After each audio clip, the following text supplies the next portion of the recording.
Hello weavers, నేను ముందుగా ఈ వీడియోలో ఏముందో చెప్పేదానికన్నా ముందు ఈ వీడియో స్పాన్సర్ చేసింది మై బేబీ జాస్మిన్. నేను జస్ట్ అడిగాను అంతే, ఏదన్నా చేస్తే పెట్టు నాకు వీడియో తీసి అని. సో గుర్తుపెట్టుకొని మరి నా కోసం పంపించింది. అండ్ ఇంకా స్పెషల్ ఏంటంటే ఈ ప్రాసెస్ కూడా పంపించింది, ఇలాగే చెప్పు అని చెప్పేసి. సో ఎవరైనా ఏదైనా అడిగితే నాకు ఇప్పుడు టైం లేదు, బిజీగా ఉన్నాను, తర్వాత చేస్తాను, అలాంటి ఎక్కువ ఫ్రెండ్స్ ఉంటారు కదా. సో అలాంటి వాటిలో అడిగింది గుర్తుపెట్టుకొని మరీ చేయడం అంటే కొంచెం స్పెషలే కదా. So thank you so much baby. And process చెప్తాను.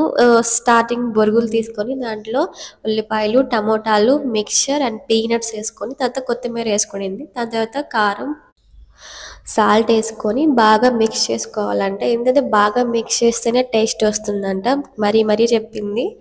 అండ్ లాస్ట్లో కొంచెం కాచిన ఆయిల్ అంట వేసుకోవాలి. మేము నార్మల్గా ఆయిల్ వేసుకుంటే తనేంటి వేడి చేసి ఆయిల్ వేసుకోవాలని చెప్పింది. అండ్ లాస్ట్లో నిమ్మరసం వేసుకొని బాగా కలుపుకునిందంట. టేస్ట్ బాగుందంట. Thank you baby.